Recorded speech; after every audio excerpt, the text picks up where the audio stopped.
Well, hello there. This is a new build. I haven't done a build video in quite a while, and this is a very unique build in that it's not your traditional model rocket type materials. This is all 3D printed plastic, and what I've got here is a Falcon 9 from Max Q Rockets.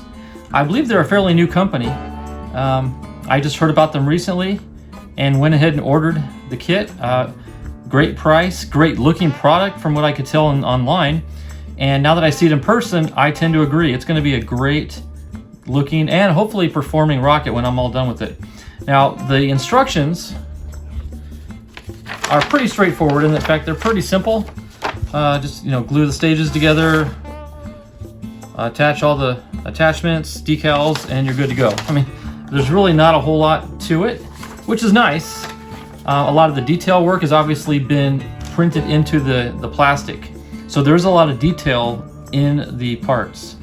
Now, having gone through the kit already, they don't provide us a parts list per se, but you can kind of go through things and make sure everything is there, and it was. All the parts were here. But I want to point out a few things before we start the build that I've already determined that I'm going to modify. And if you know anything about me and the way I build, I love to modify and improve upon things without changing the originality of it. In other words, I want the rocket to look the same had I not made any modifications to it, but I want to strengthen it, make it a little more durable, maybe a little longer lasting with these modifications. So let me do a quick run through the parts, and then I'll show you what I plan on doing to extend the life of it. Starting from we'll work from the top down. Here's your Dragon crew capsule. Now the plastic they printed is pretty sturdy and very thin, like very fine. You don't feel the ridges. I mean, you can hear them if you run your fingernail on them, but very fine detail work, very smooth. In fact, I've seen a lot of rockets and other 3D printed things, and I honestly don't know what this plastic material is. I know I've seen PLA, and I want to say it's PETG, but I'm not sure exactly what they use. But anyway, it's very finely wound material. Okay, so that's the Crew Dragon. Then you've got the stages. Now here's the upper stage, and as we go through it, I'm going to show you the modifications that I'm going to make. Looking at the instructions, let me get this right here. I think, yeah. So this, and I don't even think they called for glue on this portion of it. But it's a pretty tight fit, and I appreciate that because you don't want it coming off in flight, obviously. But I do want to make this removable, and that is because there's a nice opportunity to make a payload bay out of the front area. So what I'm going to do is drill a couple anchor point holes through here and just run some wood screws, very small, probably servo screws, into the inner plastic, probably back it up with some hardwood. So then this is removable so we can run payloads, altimeters and whatnot. So that's one modification I'm going to make to it. And the other one is, here's the second stage engine, and it pops in, but it pops out, but they don't mention gluing it. I'm not sure why they don't mention gluing it, but I'm going to glue it. And that's okay because I can access the bay. Maybe they want you to leave that poppable so you can access it, but if that pops off in flight, then you're in trouble. So I'm going to glue that down, make this detachable. Okay, the other thing I'm thinking about doing is, this is actually the breakaway point for the rocket when the motor ejects. Do I have this on? I might have that on backwards. Do I?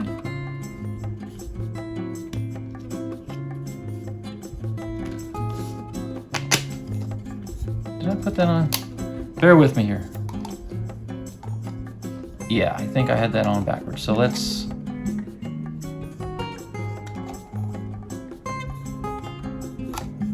Okay.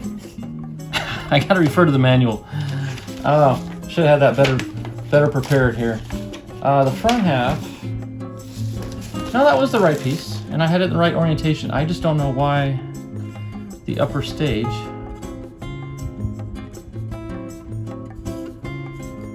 isn't linky. Oh, duh, because I've got this section here. So this piece plugs in like that, and then this plugs in. That's what I was doing wrong. Now, the thing I don't particularly care for is how tight that fit is right there. Very tight, and it only goes one way. The grooves have to match up with those I guess they're racetracks or channels. And I don't like that tightness for detachment. So what I'm probably going to do is I'm going to shave down those grooves to allow this to slip on a lot easier, and more importantly, slip off a lot easier. In my opinion, that's too tight. So that's another thing I'm gonna do modification wise. Okay, as we get down lower, you notice this cross beam here. Let me detach that. This cross beam is what you are to anchor your shock cord to, tie it in a knot, and then run it up the tube, out the nose. I don't know if it shows up on camera, but how springy that is. But that is a very thin, I mean, we're talking maybe a 32nd of an inch plastic that, in my opinion, will probably snap on the first flight. I just don't see how that could survive 1 or 2 flights. Maybe if it was more of an I-beam, but it's flat, so it's bendable. But if it were vertical, maybe it'd be a little more stout, but to me, that's just too flimsy. And then once you glue this together, there's no way to access that again. So in hindsight, I'm going to take a piece of carbon fiber tubing, cut it to fit, and glue it across that beam, the exact width of the tube. Glue that down nice and secure, and then wrap the shock cord. And instead of using the elastic that they give me in the kit, I'm going to use some Kevlar, at least out the front. Then I can use some elastic out the front end. But initially, I want to wrap the base of that with some Kevlar. So that's a modification I'm going to make there. I see that as a weak point. Here's what a major modification I'm going to show you. The fins that they give you are these black flat plastic pieces that they might be 1 mil thick. They glue into these little grooves here, and you can see it bouncing. You can just see how flexible that is. That is super, super thin, and I just don't know how many landings that's going to survive. And plus, that black plastic fin sticking out does not look anything like scale. You know, and the real Falcon 9 has nothing out here. So at a minimum, my plan was to replace these with some clear acrylic plastic, cut this to shape. So that was going to be my first attempt at modifying the fin unit. Then it dawned on me, I said, you know, even if I put clear plastic, it's still a super weak joint, and I don't know how long that's going to last. So I thought, I wonder how different it would be if I took an existing fin can from an existing rocket. This is the fins off my Blue Origin from Estes, and it is darn near perfect.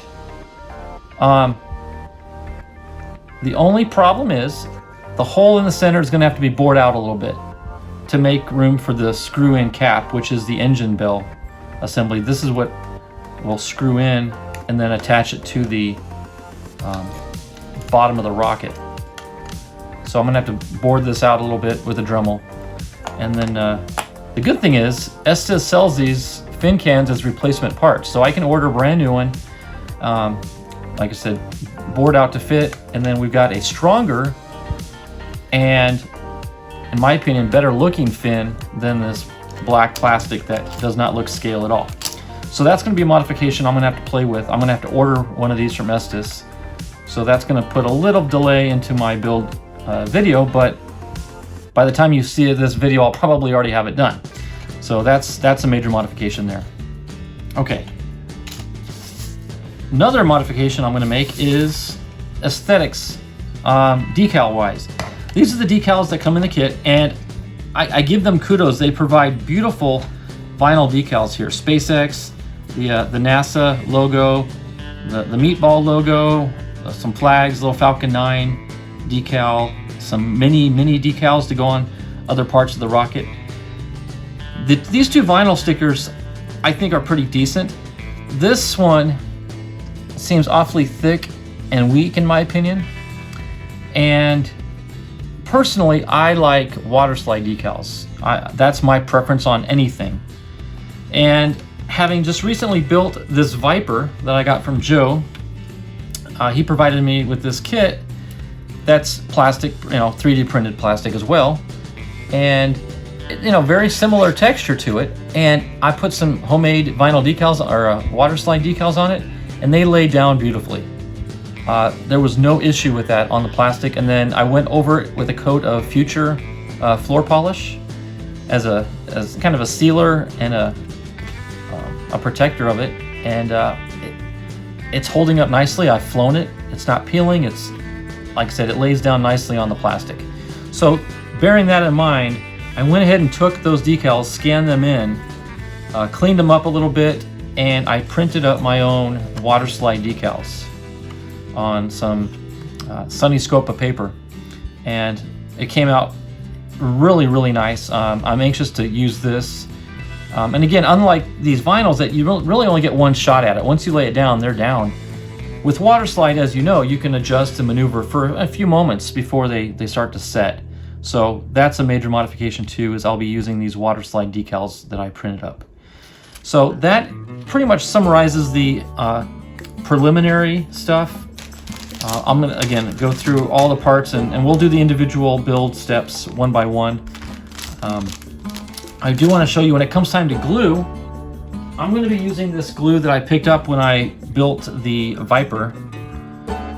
What's it called? It's called Sky Grip 16 Fast Set, and it's a plastic cement type glue that pretty much bonds any type of plastic. I mean, they listed a lot of different plastics. Let's see, what do they say?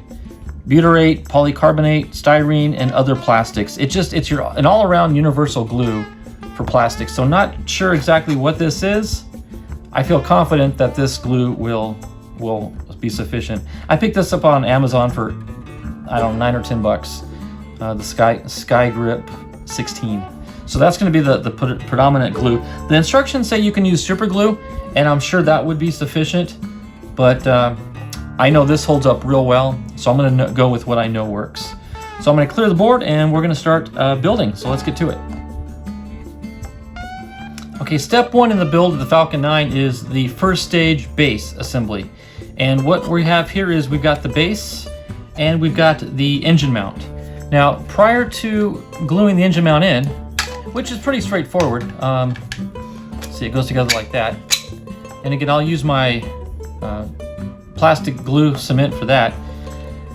But in times past, flying other plastic rockets, I've noticed that the plastic just above where the motor sits, where the ejection blast goes out, gets superheated, and it has melted and deformed plastics in other plastic rockets that I've seen. So to prevent that, what I've decided to do, and the same thing I did on my Viper, was to glue in a piece of cardboard body tubing on the inside. And it's not anything about strength or that, but it's more of a heat resistant to prevent the heat from making its way out to the plastic and distorting it. And even if the plastic does get hot enough to melt, the cardboard will structurally keep it intact. So taking a piece of BT55 body tubing, it's slightly undersized, but that's okay because the glue is going to hold it in place anyway, but it'll just slide down until it makes contact with the engine mount. So I've got 3 inches that I cut out that's going to be protected with the cardboard tubing. So what I want to do is glue this in with some epoxy. And since I'm mixing up the epoxy, I want to kill 2 birds with 1 stone. I've already gone ahead and cut a piece of the carbon fiber tubing that I'm going to glue onto the shock cord mount. So I'm going to use some 5-minute epoxy to glue that into place. And I will also run a layer of glue where the tube's going to be, and then slide this in and let it sit. And then once that dries, then I'll be able to glue this in with some cement. So let's go ahead and mix up some epoxy. I don't like mixing epoxy on camera because it's not the most exciting thing to watch. So what I'll do is either fast forward through this or I'll just skip ahead once it's all mixed up.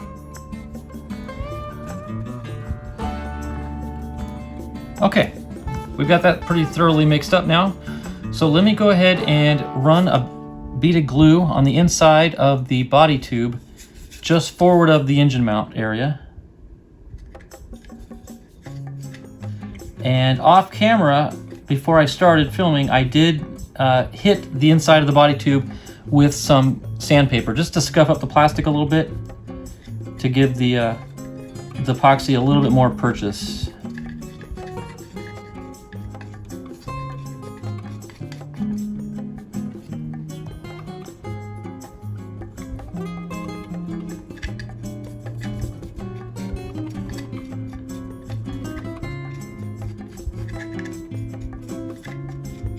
Okay. Take my cardboard tube and I'm gonna slide it in, and I'm gonna twist it as it goes in.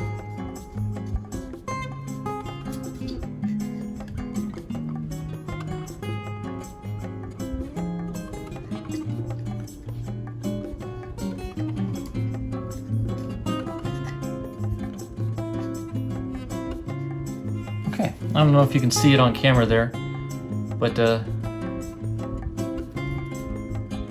cardboard is in place, and I've got not full coverage, but decent enough coverage where it'll hold its position. Okay, so I'm gonna let that dry, and while I've still got some wet epoxy, and I sanded the top of this plastic a little bit as well.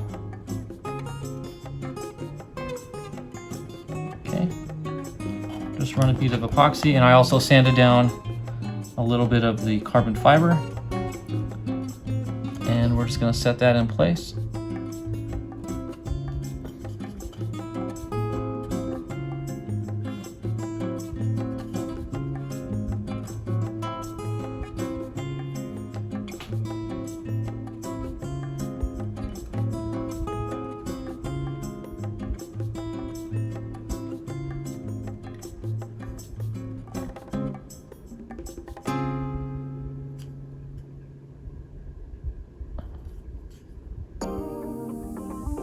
This is one of those things where you can be real tedious with it. And I will need to sand a little bit on each end to conform to the curvature, but that's fine. That'll work out well.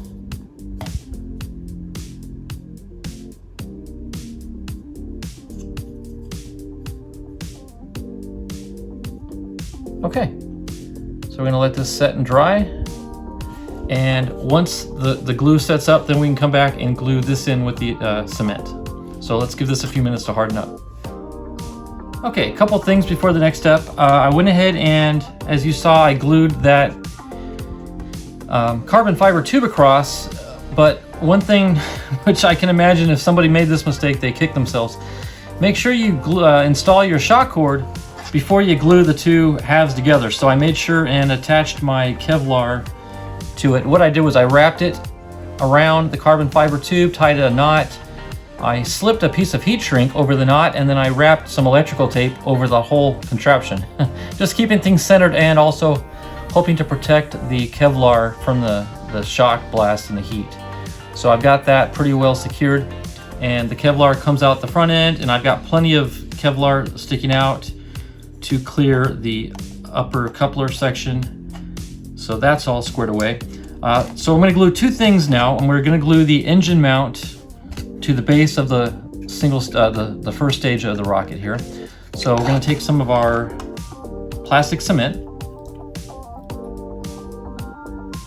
okay, and we're going to run it all around the interior.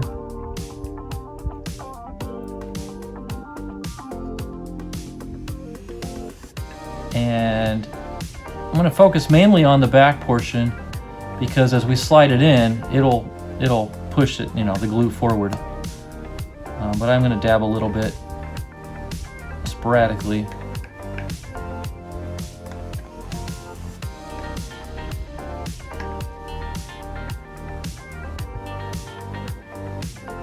Okay. So there's plenty of cement in there now. cap that. Now you got to be careful when you put this on. There are channels for the raceways that have to match up, so you don't want to miss those alignments. So let's see, fit it in and then push it forward, and you'll see how those little channels align with the raceways on both sides. Okay, now that just slipped in very, very easily, and yeah, that was pretty straightforward.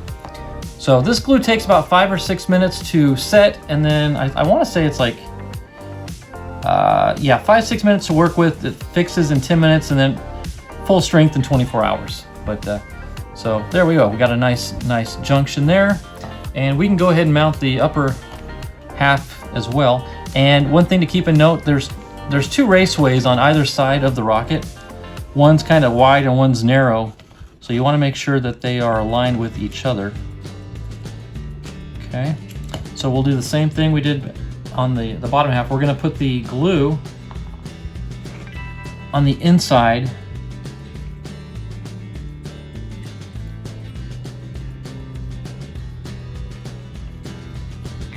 and then let the other half kind of push the glue forward.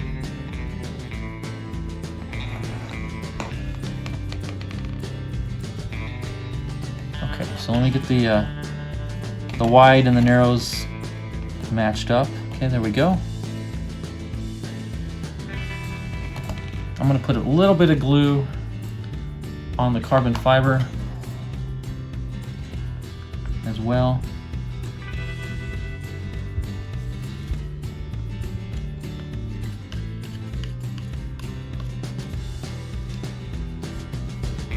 Okay.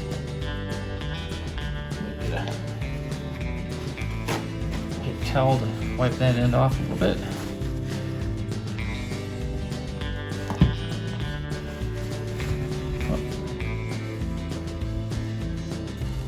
Okay.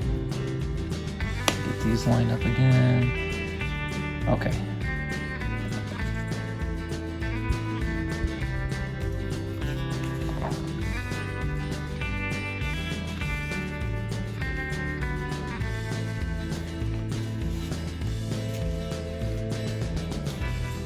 Nice snug joint. Make sure it looks straight from behind. Okay, looks good. Okay, now the hardest part of modeling, and not just rockets, but any modeling of any sort, is waiting for glue to dry. So that's going to be a hard thing to do. So we just got to set this aside, out of sight, out of mind. I'll set this on the corner of my desk behind me, and I'm not going to look at it until tomorrow, so it can dry and cure thoroughly without me messing anything up. So, all right, got that done. Okay, now some of these steps are out of order from the assembly manual, but I'm just kind of doing it in the order I see best as the way I'm constructing it. Because while one thing is drying, I can go ahead and skip to the next step and glue something else together, and that sort of thing. So what we can do is few things. One, we can take our plastic cement, and all these steps require plastic cement. Now, I want to show you one other modification I made, which I feel is, and I mentioned this in the intro, but in order for the rocket to separate at ejection, you've got to have a nice clean break. And if you remember earlier, these channels only fit one way and they were really tight. Well, I took a razor blade and I very carefully cut those little tabs off so it would fit in easier. It rotates. You could still align them with those raceways if you want, but it separates much easier.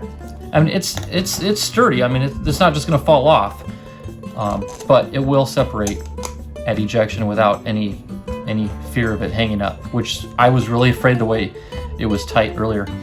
Now, before I did that, also to beef up this area, I did install just a very thin, maybe 1/8 of an inch wide piece of BT55 tubing on the inside, just to give a little strength to where I cut those tabs off, because I realized that might create a soft spot by cutting those tabs really, because it gets really thin. In fact, that one actually went through, so I had to fill it in with some glue. So just to kind of beef up that area, I put some cardboard tubing in there.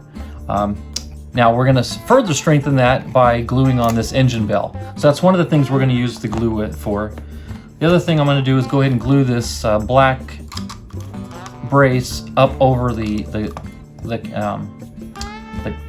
what do you call this? the Crew Dragon module. That's right, the capsule. So we're going to glue that on, and last but not least, we're going to glue the front end of the rocket tube with this coupler here. So now that this is dried up, and this came out beautifully. I'm really impressed with the way, again, hats off to Max-Q. Their product is quality. I mean, everything aligns up just perfectly, straight, very well constructed. So let's go ahead and let's do the engine bell first for the second stage. Okay. Just going to run the glue on the inside.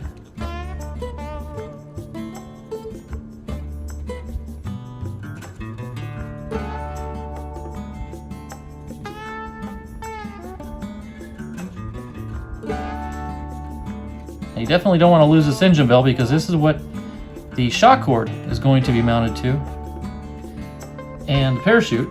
And if it comes off, anything up front, if you've got any electronics in that payload bay, you're going to lose it. So there, that pops in nice. Let me twist it to kind of spread the glue. There we go. Nice. And what's interesting about cement, a lot of people don't realize this, plastic cement, it's an adhesive glue, but what it actually does is it melts the two parts that you're gluing together. It melts the plastic of those two parts, and they melt together, and they bond, and when they dry, they're one solid unit. So you're not just gluing two parts up to each other, you're gluing them, they melt, and then they just sort of blend together, which makes model cement super, super strong. So cool. Okay, we're gonna let that sit aside and dry. Let's take, what do they call this? In the manual, they call this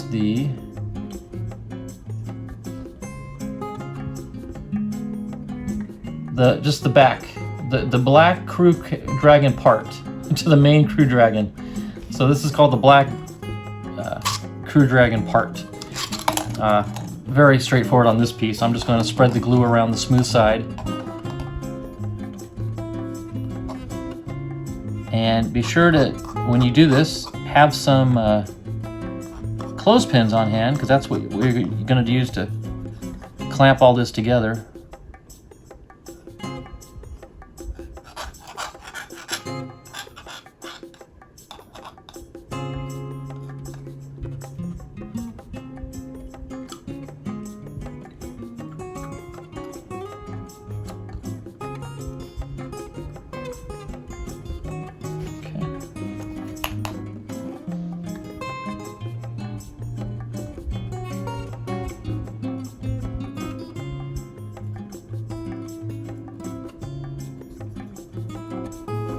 You almost don't need the clothespins because it tacks up pretty good, but we'll definitely use them.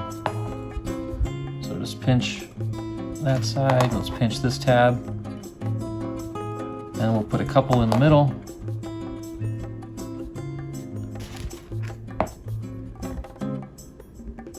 There we go. Okay, perfect. That's going to dry nicely.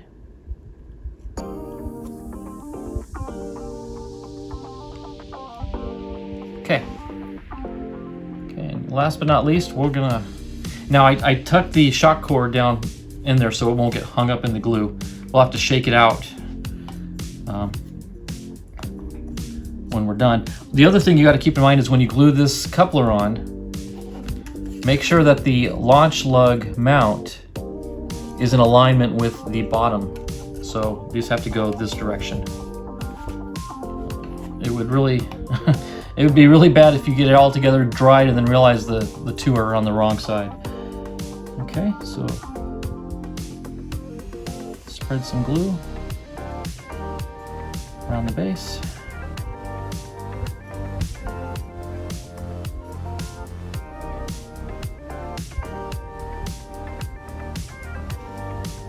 Okay, let me make sure we're facing the right way. Okay.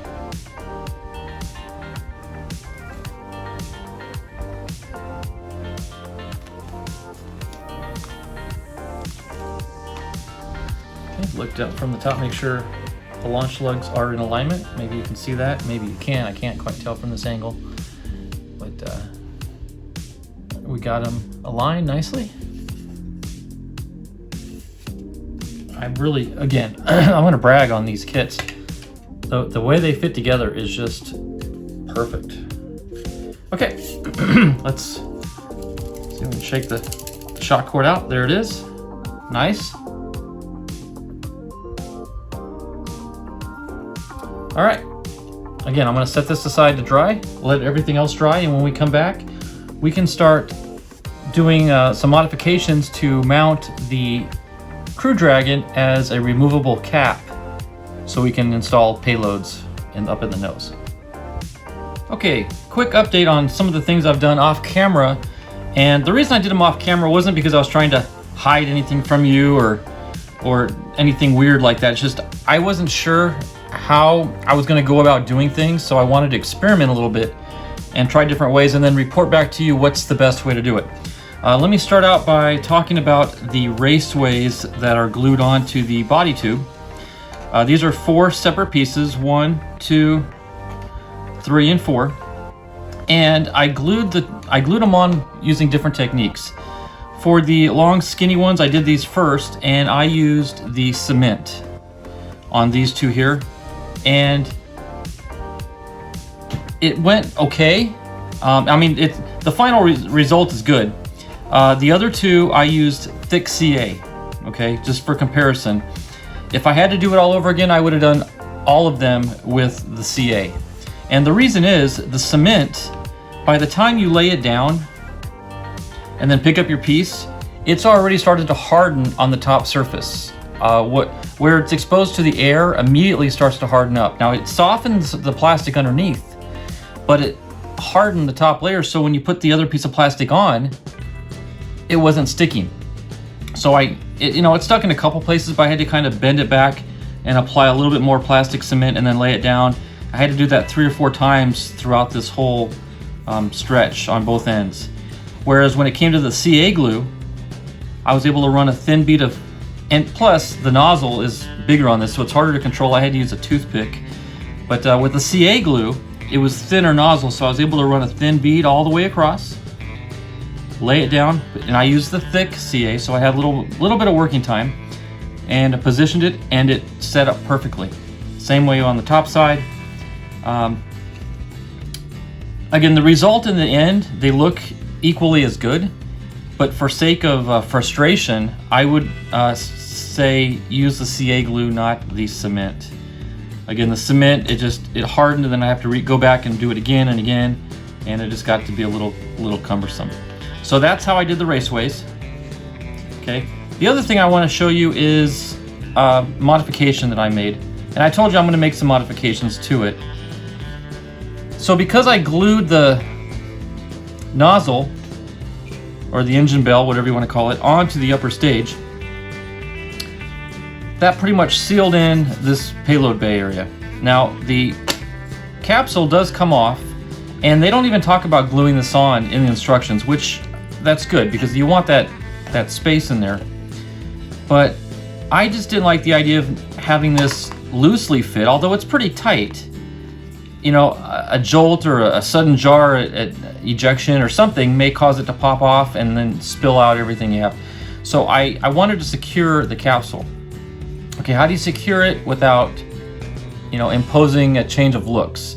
Well, I went ahead and drilled a single screw through the capsule into the stage, and on the back side, I glued in some more plastic. A couple sheets of plastic. I believe this is actually PET plastic. No, I'm sorry, I think it's PLA actually. Regardless, any plastic will work. But I did glue it in with this cement so it would bond and mold itself to the tube, and then I drilled through the capsule and the body, and I then tapped it for a 440 bolt. And what I have is these plastic nylon white colored 440 bolts that screw right in, and when they're in, let me go ahead and do it and I'll show you. You'd have to really know what you're looking for to notice them. But the nice thing about this is twofold. One, it'll keep the canopy on, or the capsule on. And two, being white, it kind of disguises itself. You don't really notice it unless you're really looking for it. So I'm moving it around so you may not, if you stare long enough, you're gonna see the screw. But for all intents and purposes, you're not gonna notice. So it's there to hold everything in. And you may or may not have noticed, but I've drilled 3 holes in this stage for the altimeter, for vent holes.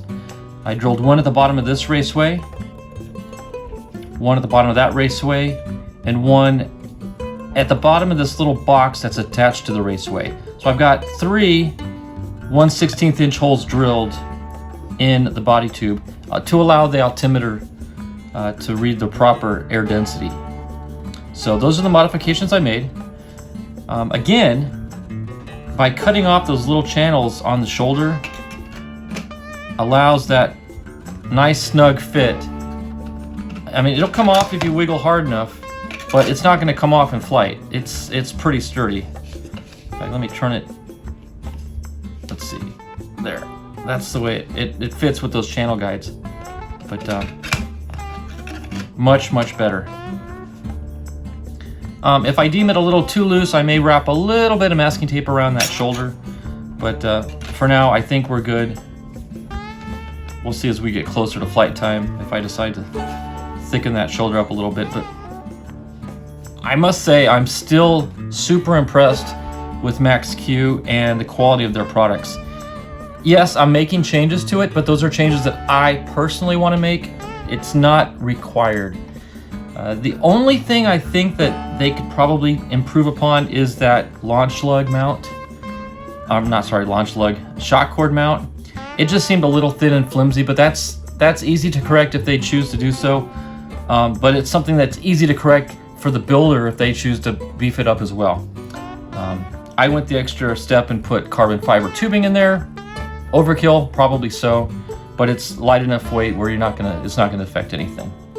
So again, I love to modify things, but keep the original look, and I can honestly say, in my opinion, I have not changed the looks of what Max-Q has decided to put out as far as the product goes. And I'll tell you what, this won't be my last Max-Q rocket. In fact, as long as they continue to put out 3D rockets to this quality, I'll keep buying from them. So with that, just wanted to get you up to speed.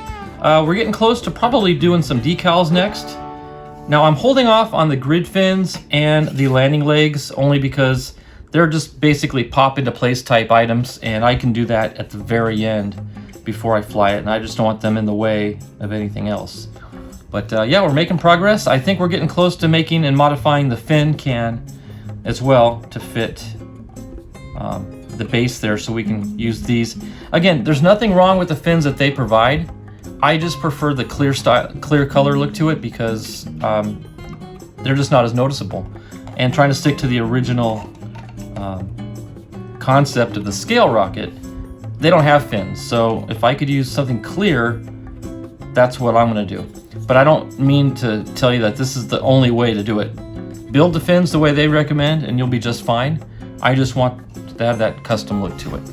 So, all right, moving on to the next step. Okay, now the part that I think most people look forward to, and I do too personally. It's time to decorate. It's time to put the decals on the rocket. And this is something I love to do because it kind of just, it's like putting the ribbon and the bow on the present. It's just the final little thing. Now, although this is the last thing we're gonna do to it, I do want to get the decals down before we start applying the grid fins and the landing legs, because it might be harder to put the decals on with those things in the way. So we're gonna go ahead and get that on. Now, one thing I want to show you how I do is I want to use the manual as a reference to where the decals go. Now the first one we're going to do is we're going to lay down the SpaceX decal down the middle.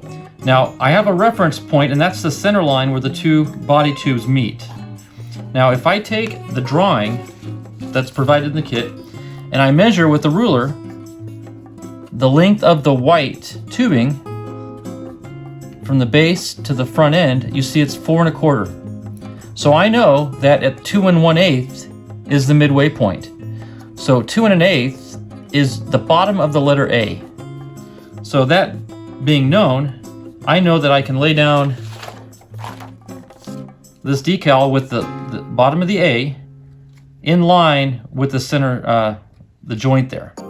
So that's how we're gonna center it. Nice thing about it is the landing leg mounts will actually hold the rocket from rolling, and it holds it perfectly perpendicular with the raceways on equal sides. So as long as I get this centered down the top of the rocket, we're going to be perfect. Okay, so that all being said, I'm going to lay this in the water. I've already got my Q-tips and paper towels and tweezers and everything I need ready to go. Let me get a little bit of water and run it on the plastic so I can slide the decal around if I need to, which I will need to for sure. Okay. Now, Sunny Scope of paper lifts very quickly. In fact, yeah, it's already coming up. Okay. So let me more or less position it where I want it,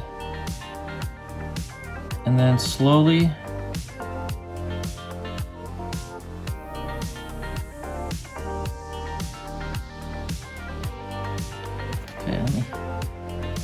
get this curl out of it. There's a little bit of a fold under here.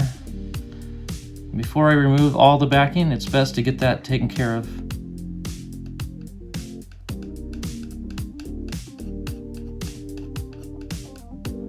Okay.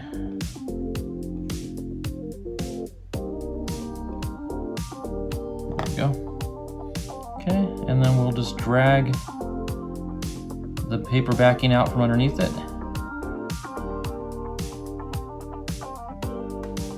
Like that. Okay, now we can move it around a little bit to straighten it and get it positioned where we want it.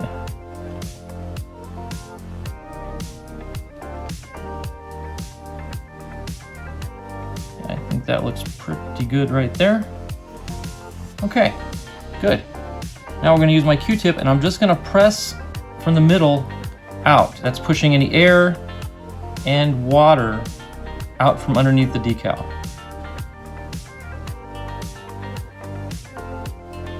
Of course, you got to be careful when you do this. You don't push too hard, and you actually slide the decal out of position. That would just kind of undo everything you've been striving for.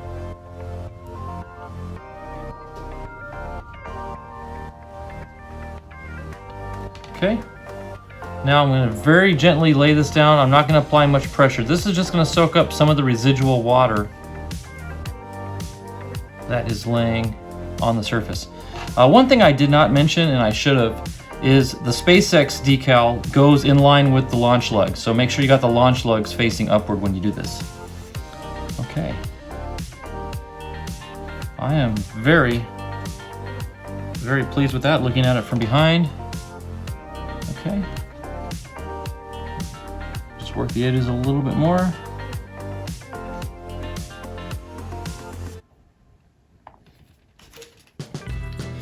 Got a little bit of a curl up on this corner. Let's see if I can pull it up.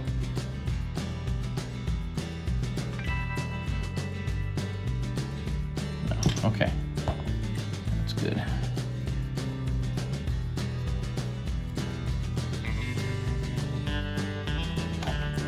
And like I had with the Viper experience, I'm really liking the way the water slide lays down on this plastic as well. Very, very easy to do. Okay, the other decal we have on this side is going to be the Falcon 9 decal, which is the Falcon 9 emblem with an American flag. That's going to go up near the top, and what the picture shows is it's just below one of the grid fins. The number 9 is just above. Actually, the word Falcon is covered up. So between the word Falcon and 9, we can go ahead and lay the line for the grid fin. So I have a grid fin here for measuring. So it's going to go like that. So right about there is where we're going to place it. Okay, got it. So let's get that in the water. Put a little bit of water down here. Now it's nice that this rocket is white because the water slide decals work excellent on white backing. You're able to see all the different colors that you're trying to put down. Okay, should be good here.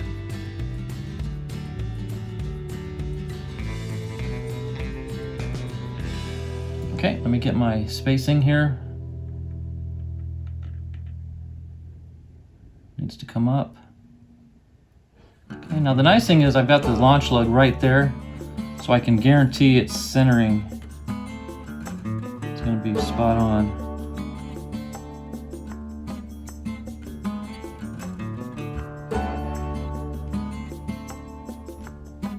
Okay. Take our Q-tip. Oh, slid on me a little bit. Let me make sure we're still the right depth.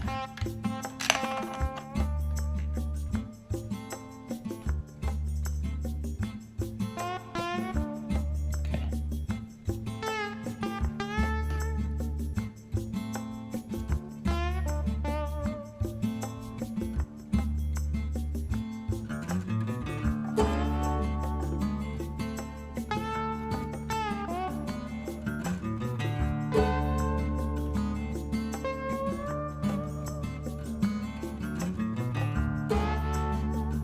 Perfect.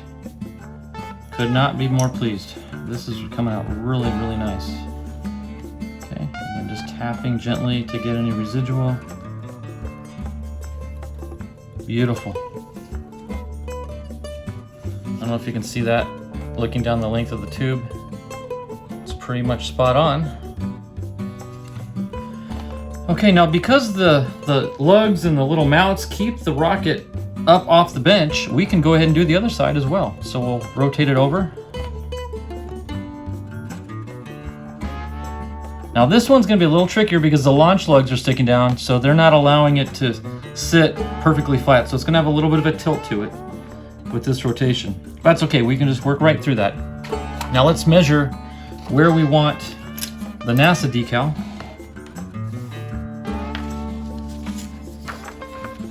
Where's the center line? We're looking for 2 1/8. Pretty much the middle of the first A. Middle of the first A. Just like that. Okay. Get that going. Tell you what I'm going to do. To make my life a little easier, I'm going to take my 3D. Let's see. Yeah, we're staying. I don't want to lose the camera. Okay, we're losing our decal already. Look at that. It's coming. It's lifting off. So let's go ahead and get it on the rocket.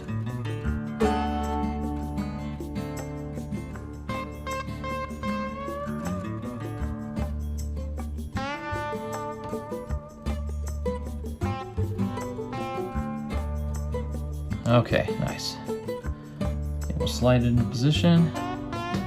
Looking directly overhead, so it's centered. Okay. Squeegee out some of this water.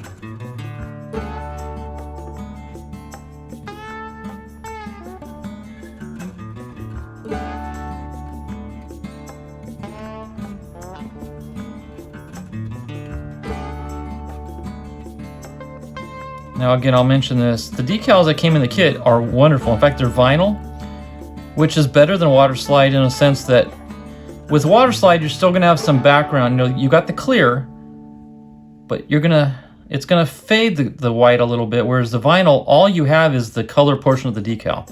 You don't have to worry about the clear, the corners. Of course, the color is gonna be a little brighter.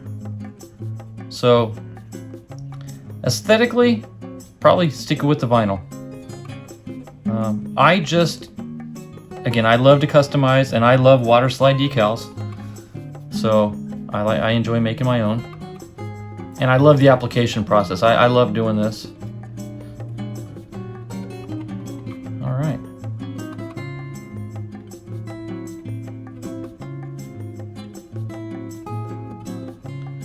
Very nice. Okay, so we got that down. Now we're gonna take our, what they call the NASA meatball decal, and it's gonna go in the same place that the Falcon 9 decal went.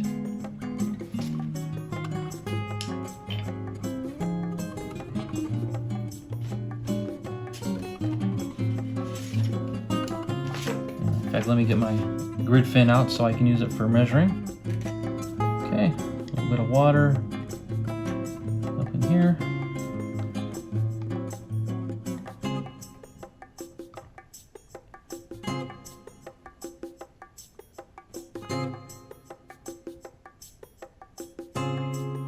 Voila. Perfect. Okay, we'll measure this to the top of the meatball. Okay, we'll center it.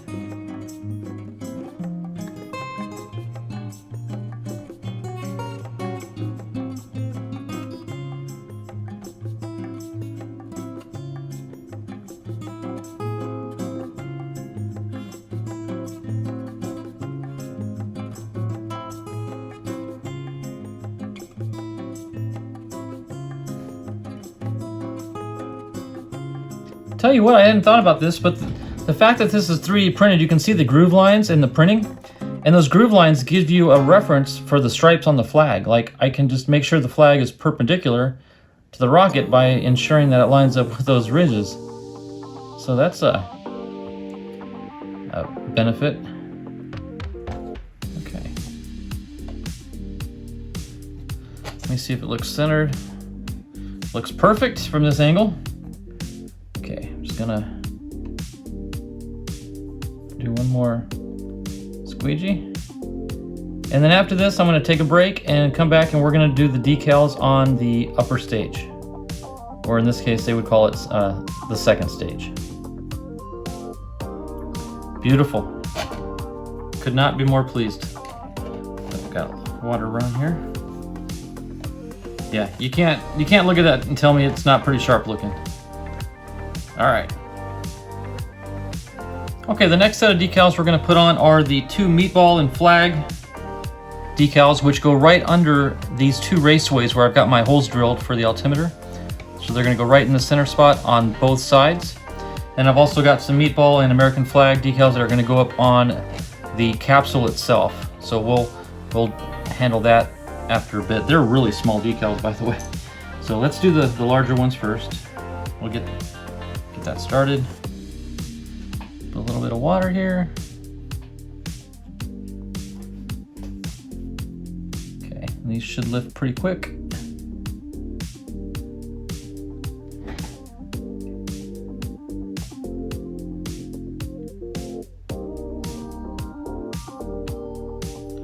Okay.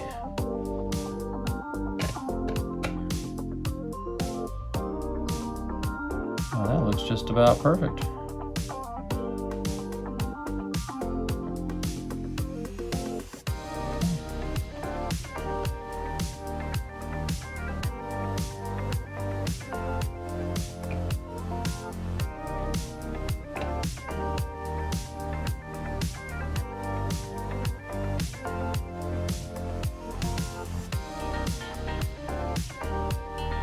Another technique, instead of spreading or scraping the water out, you can roll the Q-tip like that, and that that only applies pressure directly down, and it's less likely to actually move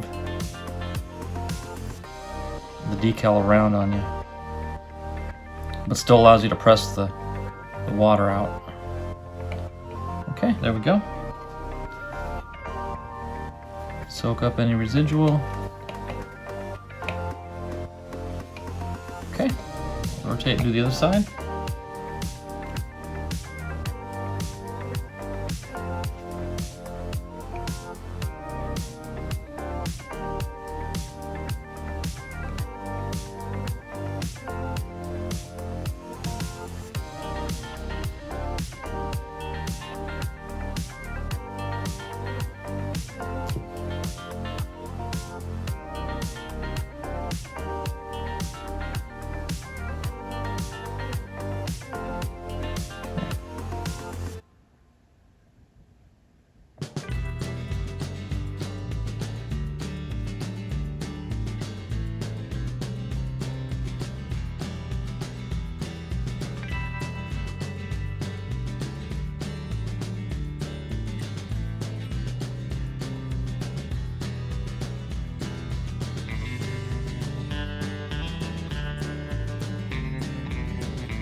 Just kind of eyeballing, seeing how, if they are in fact equal.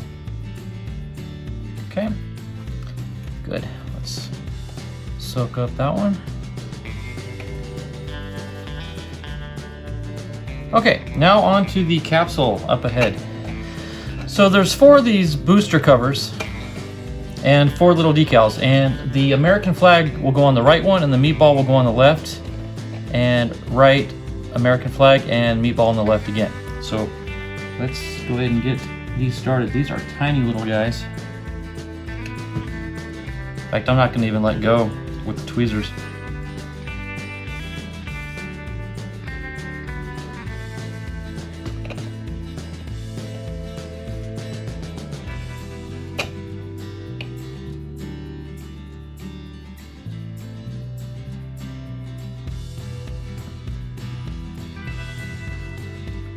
Whew, those are tiny.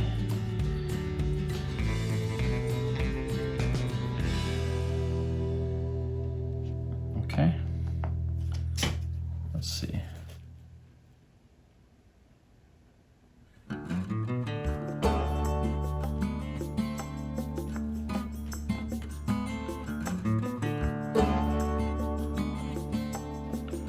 Well, you almost can't breathe while you're applying these or else it'll move.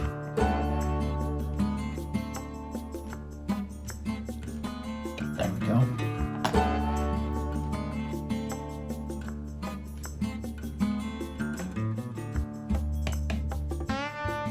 Nice. All right, let's get a little meatball on there.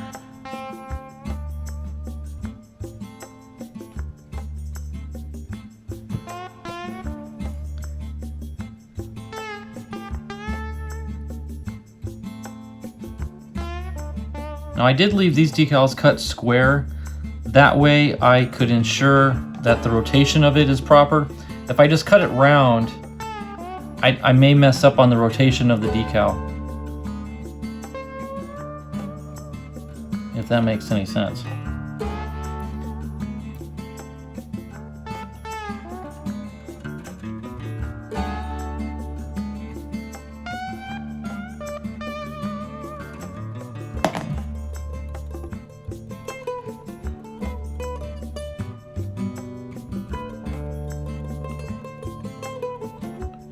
Nice. Well, I tell you, this is going to be one snazzy looking rocket. Again, shout out to Max Q for this. I still love traditional building. I'll always build cardboard and balsa rockets. But there's something to be said about this 3D stuff. It really is intriguing. It's fun to work with, and it so far is shown to be pretty durable and holds up well out at the launch site.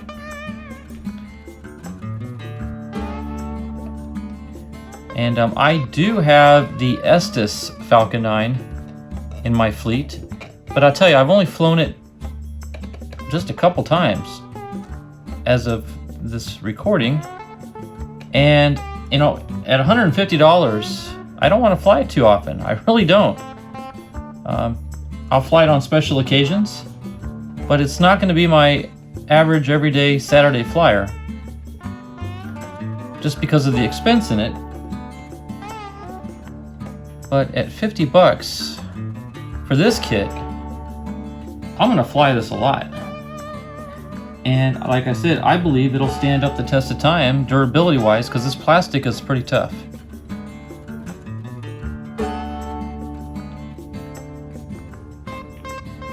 And then to let you know, the other thing I'm going to do is, after these decals set, is I am going to go over them with some clear floor polish. I'll probably use my Future Pledge floor polish just to kind of seal the decals in and protect them from the elements.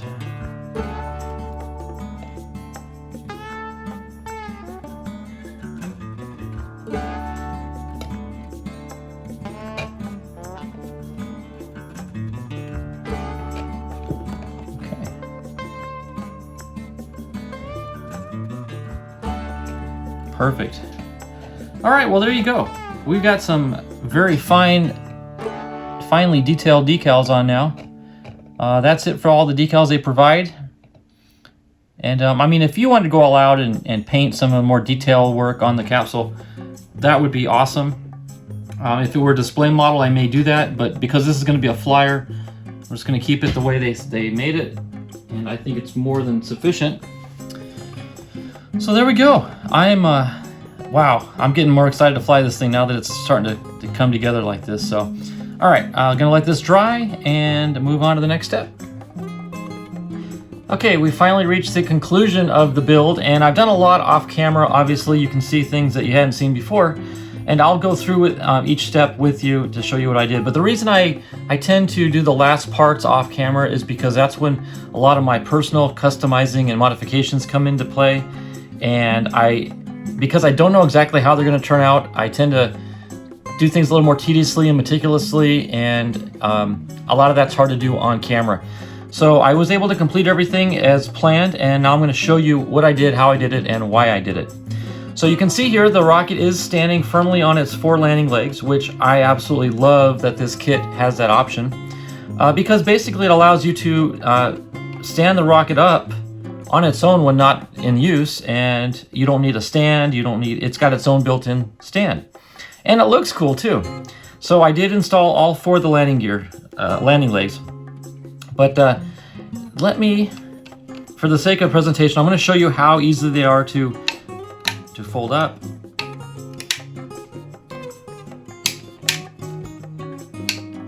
Okay, now as I kind of alluded to early on in the build, you see how these landing legs don't exactly necessarily stay put when you close them in. There's nothing really to help force them down and in, and I was afraid that air pressure on the ascent could lift these out, cause drag, and cause it to go off track. But my fears were alleviated when I finished the build, and I'll show you why and how that came to be.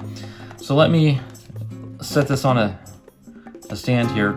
Let me show you the front of the rocket first to kind of show you some of the things I did. Also installed the grid fins, which simply fold open. They look really cool, very scale. And then, of course, in flight, you'd have them folded down. I'm guessing maybe even the airflow would put them down for you, but you want them down, and then the airflow will help keep them down. So that's really nice. The other modifications I made, let me separate the nose cone.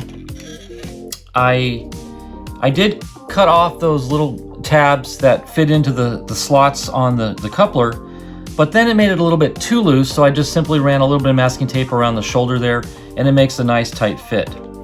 The other thing, I've not done this yet. Let me see if I can get it out. Yeah, there's my Kevlar shock cord with the loop in it. Before I fly, obviously, I'm going to tie some elastic to that, and then tie the other end into that little loop there on the engine bell. That's the way they have it designed to be. So that'll keep everything intact.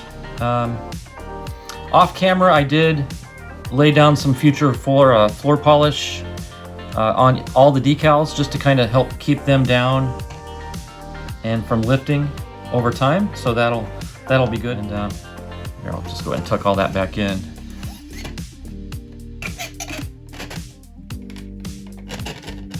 Okay. All right, on to the fins. This is where things got interesting.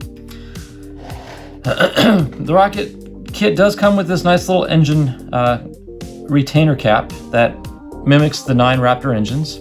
Actually, it's got 8 on the outside, and then of course the center is the real motor, and that would just simply screw into the bottom of the rocket. Again, I don't like the flimsiness of the landing gear, and I don't want them opening up. And I alluded to in the intro of this video that I was going to order a Blue Origin fin can and modify it to fit on to the base of this rocket, and I did do that. I got my fin in, and here it is. The first thing I did to it was with my Dremel, I bored out the entire center area, so I had a completely clean cylindrical shape there. And it just so happens that that diameter matches the base of the Falcon 9 darn near perfectly. So after I bored that out, I took, and this, some of you may appreciate this, I was looking for clear plastic, very thin clear plastic. Well, I was looking at my baseball card top loaders, and I thought, well, that's clear thin plastic. So I cut one up, and I came up with a couple of these clear sheets, and I simply glued one of them on, glued them on with CA glue, let them bond firmly, and then I just very carefully with an X-Acto knife trimmed the outer edge. It's not perfect, but again, this was more or less a prototype. If I do this again, I'll have a cleaner version of it, obviously. And then I took my Dremel and I just bored out the center hole, but I left enough of a lip where this would catch. It won't pass all the way through. So once I got that bored out, I was able to lay my retainer cap in there, run it up against the bottom of the rocket, and let me see if I can get this threaded on here. There it goes.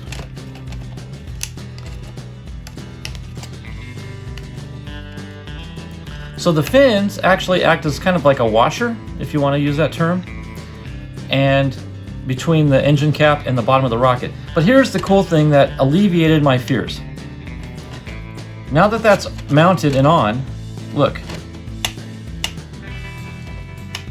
they don't stay up. They all spring down. And what's happening is the fin can, that flat piece of plastic, is actually pushing up against the bottom of each landing leg, and it's preventing it from wanting to open up. It's pushing forward, pushing the landing leg back down. So the fin can, unbeknownst to me when I built the thing, is what actually keeps the landing legs upright and from trying to open up. It keeps them forced down. So to me, Max Q, again, hats off to you for that design. That was ingenious. I didn't see that coming, but I was thinking, okay, let me mount the fins and then I'll figure out a way to maybe anchor something from the fin to the gear to keep it down, but I didn't realize itself was going to force these legs downward. So awesome design there. So other than mounting an elastic cord to the shock cord, and my goodness, we're going to have a lot of room here to mount a decent sized parachute. So this thing will come down nice and softly. I'm not sure if it's not quite BT60, somewhere between 55 and 60, I'm guessing. But if a nylon chute rolled up nicely and tightly, we may be able to get a easy 24-inch, maybe even a 30-inch chute in here. And as light as this thing came out, that's going to come down like a feather. And that's obviously what I want, especially for a scale rocket, because I want this thing to be preserved and kept in really nice shape. So that's it. The rocket is done. There, I'll stand it up upright on the gear. Now, if you elect to use the fins that come with the kit, nothing wrong with that at all. The only thing is, for me, it's aesthetically detracts the looks a little bit because it's dark black plastic, and that doesn't look scale. I like that clean look of, you know, the rocket as it normally would without fins. So again, it'll fly just fine with these, but you don't, you know, obviously there are other ways of doing it, and I was able to find a way to do that with clear plastic. So that wraps up this build. I hope you enjoyed watching and following along. Again, please check out Max Q Rockets. Give them some support for $49. You really can't beat this. I mean, the quality is great. The appearance is phenomenal, and I suspect good flight performance out of it. It's very light, so we're going to get some good altitudes as well. So next time you see this, we'll be at the launch pad, and I cannot wait to get it up in the sky and see what kind of flights we get from it. So again, thanks for following along and watching. Hope you enjoyed it, and we'll see you on the next build. Until then, God bless. We'll see you. Bye-bye.